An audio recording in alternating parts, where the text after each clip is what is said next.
Happy Tuesday, Fantasy Sports Degenerates. Welcome back, guys, to another edition of the Quick Bricks NBA DFS podcast brought to you by the good guys over at Fantasy Degen, as always. Um, Hopefully, you guys are having a great Tuesday. It is March 3rd of 2020. We have an 8-game slate on tap for tonight. So let's go ahead and jump right into it. We'll talk about the teams, the spreads, the game totals, all that fun stuff real quick with the pace. Game number one, Spurs at the Hornets, San Antonio -1.5 here on the road. Do not have a total. Looks like LaMarcus Aldridge is going to sit once again. He is expected to be out. That shoulder injury is lingering. On the flip side, for Charlotte, it looks like Devontae Graham is questionable. Malik Monk is still suspended. He will be suspended indefinitely. This game doesn't have just a ton of appeal, but the most intriguing part, I think, is the really small spread. It's only 1.5, so they're expecting this game to be relatively close. San Antonio ranked 23rd in terms of pace over their last 10. Charlotte is 29th, so you have two pretty slow teams relatively over their last 10 games. Not exactly a game you want to target for game stacking, but there are a few plays that you might want to look at. Game number two, we have the Nets going into Boston to take on the Celtics in TD Gardens. Boston -7.5 here at home. Not sure if the whole Celtics team has the coronavirus or what's going on. Looks like Tatum is questionable. Smart is questionable with illness. Kimba is still questionable to play. Believe he will be on a minutes limit if he does play. We have the Nets coming in as the 27th fastest team over their last 10 games, with Boston coming in as the 20th ranked team in terms of pace over their last 10. So you have just a kind of a small, minute pace-up spot here for. And then, of course, the next game is going to be the game that everybody's going to want to play, and for good reason. You got the T-Wolves going into New Orleans to take on the Pelicans, with the Pelicans being an 11.5 point home favorite, but the total on this one, 247.5. Minnesota coming in as the first or the fastest ranked team in terms of pace over their last 10 games. The Pelicans are the second fastest team over the last 10 games. So, of course, this game is going to have crazy pace. It's going to be up and down, fast, lots of possessions. Obviously, that is very indicative by the total. It's a game that you want for fantasy. Both of these teams have not played exactly the greatest defense, especially the Timberwolves. It's just a spot that you want to stack up. You're going to have exposure to it. There's no getting around it. Game number four, we have the Clippers going into OKC. This is a kind of a return game for a few guys. You have the Clippers as a 2.5 point road favorite here, 226.5 on the total. LA Clippers coming in as the 13th fastest team over their last 10, with OKC the 25th. So this is going to be a decent spot, a decent pace-up spot here for OKC. It's a spot that I really like. I like this game quite a bit. Really small spread, which is very, very intriguing and appealing, obviously, in terms of, fantasy. This game, particularly what we would think, LA Clippers to be a little bit bigger of a favorite, but the Thunder have been playing really well lately. So it's a good spot. It's a good total. Should be a good game with some decent plays in it. Game number 5, Warriors at the Nuggets. Denver -15.5 here at home. No spread on this game. No total. Obviously, Draymond is questionable. Waiting to see. Paul Millsap is questionable. So obviously waiting to see a few of those guys. Injury news. Golden State coming in as the 10th fastest team over the last 10 games, with Denver coming in as the 28th. So I think this is a pace down game for Golden State because Denver is just too good. They will control they'll control the game. It's not really a great game. I probably wouldn't pay up for anybody in this one for Jokic or and even Wiggins. It's not a good spot for Wiggins either. Draymond, any of those guys. This game is probably one you can probably just cross this one off the board. It's a big spread. There's no total, but Denver is a very slow team. They're going to slow this game down. So don't be fooled by the Golden State pace. This is not a good spot. Raptors at the Suns. Now this is a game that we like. This is a game we're going to want to look at. Toronto only is a 3.5 point road favorite here. The Suns have been playing badly lately, but nonetheless, they still play with decent pace. They really haven't over their last 10. Toronto has, though. Toronto comes in as the 10th fastest team over their last 10 games. Phoenix is 19th. But Phoenix generally plays with a very fast pace. So don't be fooled by that. They have, kind of fell back a little bit here lately. Nonetheless, there is not a total on this game because we're looking for Serge Ibaka news. We're looking for Fred VanVleet news. Obviously, a couple of guys that are pretty detrimental to the Raptors team. So be waiting on that news to see. I do feel like this total will probably be in the upper 220s. Could be in the low 230s. Should be a good game. Should have decent pace. I think I like this game quite a bit. Last two games on the board. The Sixers going into the Lakers, or LA to play the Lakers. Lakers are a 13.5-point home favorite here. 76ers coming in as the 21st fastest team over the last 10, with the Lakers being the 7th fastest. Anthony Davis is questionable. He sat last game. Obviously, the whole Sixers team is injured. Simmons, Embiid, they're not looking very good, although Shake Milton has come on really strong lately. Nonetheless, it's not a good game. The Lakers should easily handle this game, I should say. They are a pretty big home favorite here. So, moving on to the last game, the late night hammer, we have the Wizards going into Sacramento to take on the Kings. Sacramento is a 5.5-point home favorite. We have 233 on the total. Washington ranked third in terms of pace over their last 10, and Sacramento is 17th.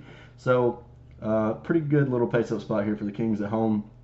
Obviously, this is a game that we're going to want to have a lot of. I say a lot. You're going to want some exposure to this game. It's a good one. Washington doesn't play a lot of defense. Sacramento has been pretty decent lately. I guess that's why they are a 5.5-point home favorite here.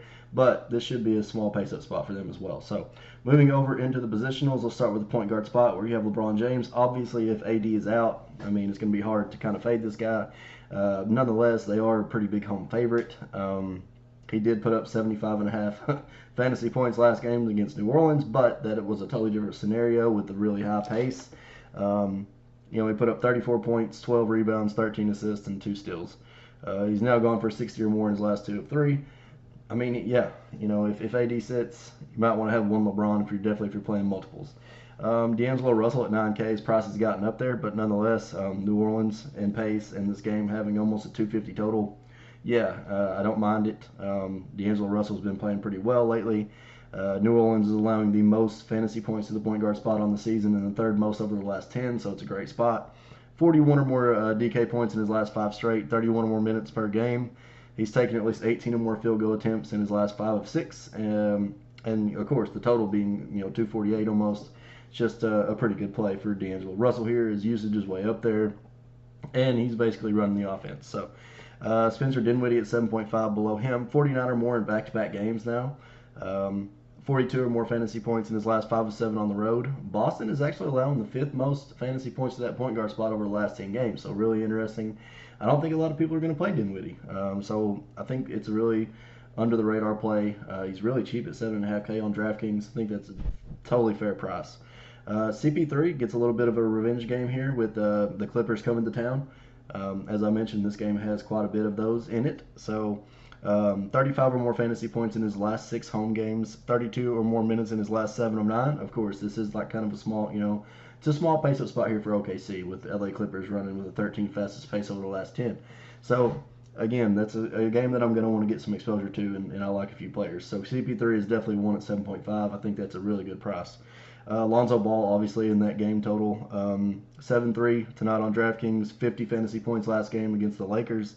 He's now put up 42 and 50 fantasy points in his last 2. Gets D'Angelo Russell defense, which is something we love to have. 33 minutes per game usually. So Lonzo, of course, at 7-3. It's a good spot as well. Ricky Rubio, I'm going to be looking for a bounce back here. Ricky Rubio was playing absolutely great before he had a real dud last game in one of the best spots possible against Golden State at home. I'm totally fine with going back to Rubio, especially because his price went down a little bit. He's 7.2 tonight. Toronto is actually allowing the 9th most of that point guard spot over the last 10 games. So it's a good spot here at home for Rubio where he actually plays well. He's put up 46 and 49 in his last 2 of 3 at home. 37 or more fantasy points in his last 5 of 6. He's playing good minutes, so totally fine with Ricky Rubio. Going to be definitely going back there. Jamal Murray at 6.7. Again, I really don't love this game, but it is a great spot. Again, as I just mentioned, Golden State is allowing the 4th most of that point guard spot over the last 10. He's played at least 33 or more minutes in his last 8 of 9 games. 33 or more fantasy points in his last 7 of 9 as well. He is at home. But his price, his price is fair. He's been playing well. He's been putting up 33, 34, 36 fantasy points here lately. Obviously, you want a bit more. So it's really tough. Especially, it's really tough to play him in tournaments with that spread being that high. Dennis Schroeder, again, in that game. against the Clippers, 5-7. He's put up 29, 26, 24, 18, and 37 fantasy points in his last 5 home games.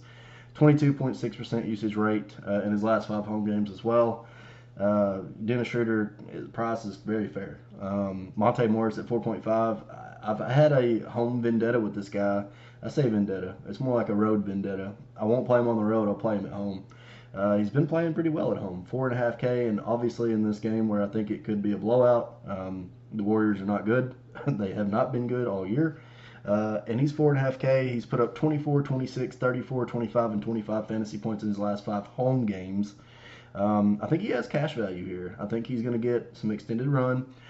He saw 29, 26, 31, 25, and 23 minutes in those 5 home games as well.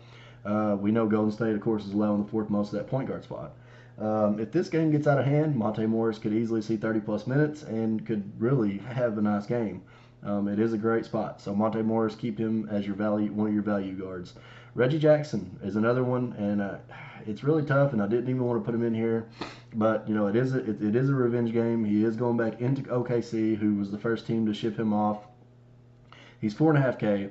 He's played 19 minutes in back-to-back games. It looks like he's kind of taken away some of Pat Bev's minutes. And he's put up 27 and 33 fantasy points in those 2 games, playing only 19 minutes a piece.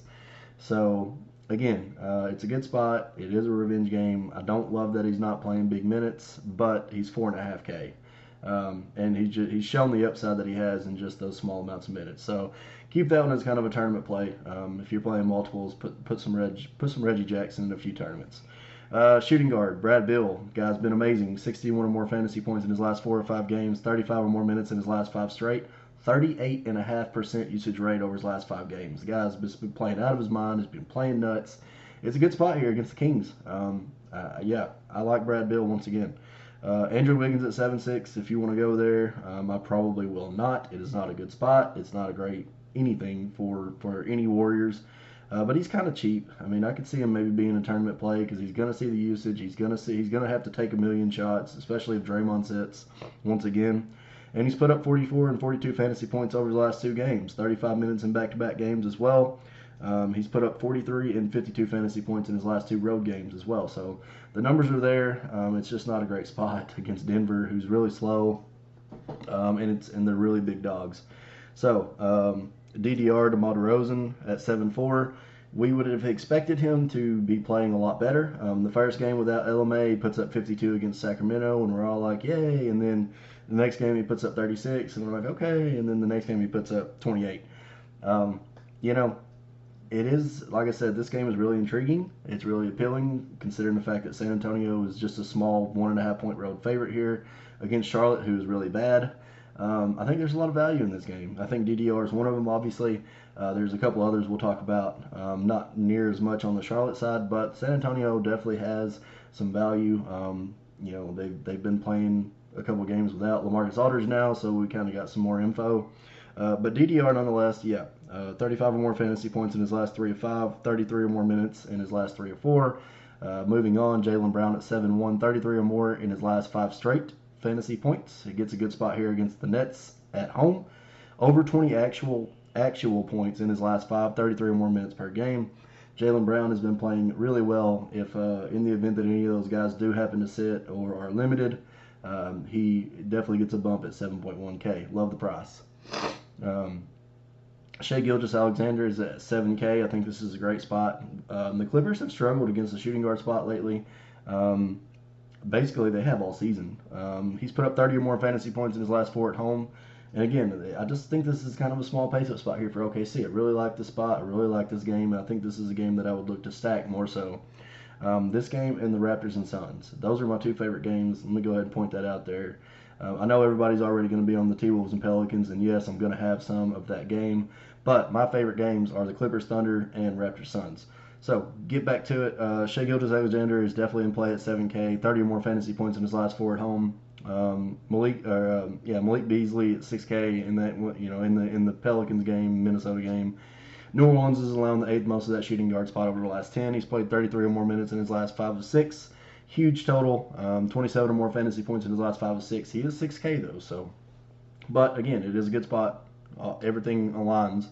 Norman Powell, if Fred VanVleet sits once again, he should continue to see very good run.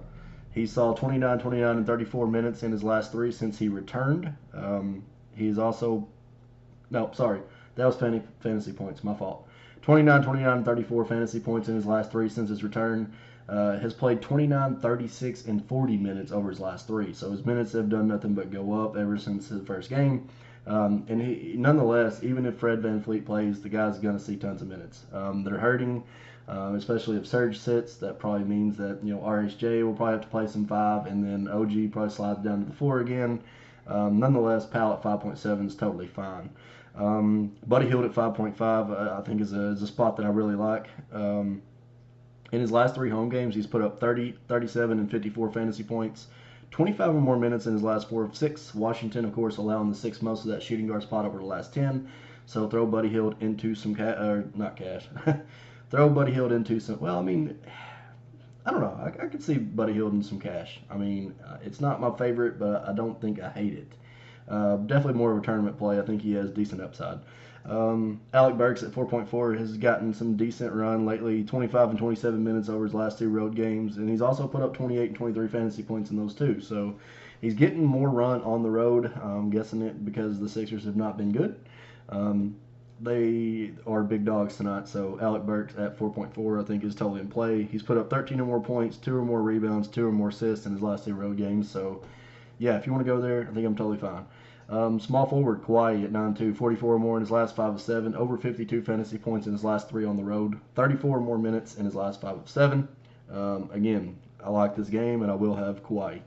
Tobias Harris at 8.2, if you want to go there, 39 or more fantasy points in his last 3 or 4 games. He has really come on strong with the injuries to both Simmons and Embiid. Tobias Harris has been playing lights out. 25 or more actual, 4 or more rebounds, 4 or more assists, 5 total steals, and 3 total blocks in his last 5 games. Been pretty good, had a really nice run. His usage is way up. Brandon Ingram at 7.8. Obviously, this total is way up there. He's put up 49 and 51 in his last 2 of 3 games. 33 or more minutes in his last 4 straight. 27.7% usage rate is just a very small gap between him and Zion. He is the 2nd highest usage rate over his last 5 games. Getting back up to where he was before.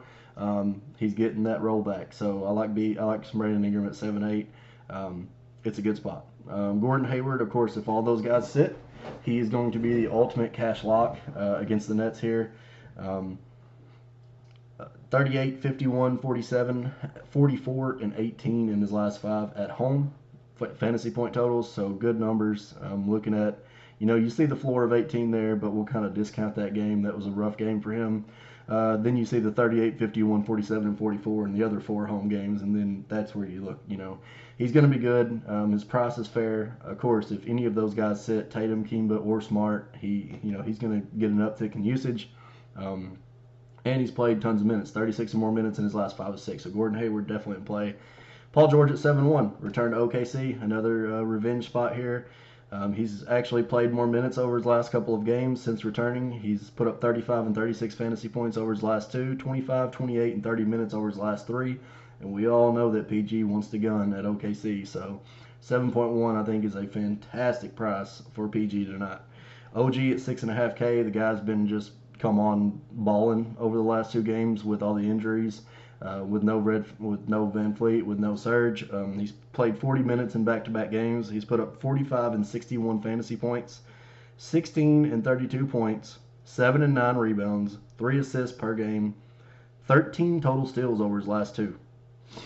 He had 7 and 6? Yeah, 7 and 6 over his last 2 games. It's crazy steal numbers there for him. And he's playing a pretty turnover-prone Suns team. So OG, I don't love the price at 6.5K, but obviously you're going to have to play him in some of those stacks, which I will be. Danilo Gallinari, of course, another play in that OKC game that I'm favoring. 5.9K. He's below 6K. 33 or more fantasy points in his last 2, 33 and 36. 32 or more minutes in his last 4 or 5. 23.6% usage rate over his last 5 games as well. So Danilo is definitely in play. Miles Bridges at 5.5. It was interestingly enough to know that San Antonio is allowing the number 2 most fantasy points to the small forward spot over the last 10 games. He's played 34 more minutes in his last 5 of 7, 23 or more fantasy points in his last 6 of 7 at home. And in this matchup earlier in San Antonio, he put up 41 fantasy points. So Miles Bridges is one of the spots that I do like for the Hornets. He's consistent, usually plays loads of minutes, and it's a good spot, obviously. Harry Barnes at 5.4, gets a good spot here against Washington at home. The late night hammer. He has put up 28, 39, and 40 fantasy points over his last 3 at home. 36 or more minutes in his last 5 of 6. Harrison Barnes is in a good spot at 5.4. It's Washington. It's a pace up. Love it. Mikal Bridges at 5.4 continues to play big minutes. He's played 38, 38, and 39 over his last 3. One thing that the Toronto has struggled against is small forwards. So Mikal Bridges here, 29 or more fantasy points in his last 4 or 5. He's 5.4 at home. I like that one quite a bit. Eric Paschal at 5.3 has played good run with Draymond being out. 33 minutes or more in his last 3 of 4. Over 30 fantasy points in his last 3 straight. 24.6% usage rate, which is just below Andrew Wiggins for second highest on the team. Eric Paschal has been playing good lately. Michael Porter Jr. was really pissed off the game before last, and he only played like 9 minutes. Didn't even want to talk to reporters. Denver had gotten blown out, and he still didn't get any run. He was really mad. A lot of the bench players for Denver have been getting angry by not getting any playing time. They're already buying out Jordan McRae. And now Michael Porter Jr., he played 19 minutes last game, put up 25.5 fantasy points. We know that Golden State here is a big dog, so he could get a little bit of extended run maybe. And then also Golden State allowing the 6th most of that small forward spot over the last 10. So Michael Porter Jr. at 4.3. Definitely a tournament play. We know the upside's there. If he gets 22 to 25 minutes, he could easily put up 35 plus. Moving over to power forward, Jason Tatum at 9.6. If he ends up playing, Brooklyn is allowing the 3rd most of that power forward spot over the last 10. He has top 50 fantasy points in his last 6 straight, 34 or more per game, minutes-wise. Good spot for Tatum if he does play, which, it's just an illness. I'm not exactly sure the severity, but at 9.6, you're going to have 50 plus, so you want to make sure he's a full go. Zion Williamson at 7.7. Minnesota is allowing the 2nd most to the power forward spot over the last 10. He's put up 40 more fantasy points in his last 3 or 4 games. Over 30 minutes per game in his last 5 of 6 as well, and he's carrying a 30.7% usage rate over his last 4 tops on the team. Zion is obviously a good play every night. Al Horford at 7K, 29 or more minutes over his last 4, 27, 30, 43, and 37 fantasy points in those 4 as well. Horford has to play. He's going to have to play big minutes. They don't have anybody else. So keep that one in mind. Al Horford at 7K, totally fine with. Although, again, it's not a good spot. It's not a good spot against the Lakers, but somebody has to play for the Sixers and somebody has to score. Juancho Herningoat at 5.5, 29, 51, and 33 fantasy points over his last 3, 28 or more minutes in his last 3 as well. Gets a good pace spot here, of course. Trey Lyles at 5.2 has been playing excellent with the, Jakob Poeltl went down with the injury, and he's now out. LaMarcus Aldridge is expected to sit, so Trey Lyles will continue to be the, big run off the bench at the center spot. We know Charlotte has struggled immensely versus the center spot. However, they have been starting Bismack Biyombo over the last 2 games, and he's played really well, so keep that one in mind. But nonetheless, Trey Lyles has played 40 and 37 minutes in back-to-back games. He's put up 35 and 45 fantasy points. So, yeah, Trey Lyles has been playing really good. Again, I said there was a couple spots in that game that I really liked. That is one of them as well. Kyle Kuzma, if AD happens to sit, he's 5.1. He played 35 minutes last game, put up 30 fantasy points. So that one, obviously, he would likely probably start once again. So keep that in mind. Jeremy Grant is 5K. He's been playing really well lately with Paul Millsap sitting on the shelf. And even when he was there, Paul Millsap is a game-time decision tonight, it looks like. He has seen 29 or more minutes in his last 3.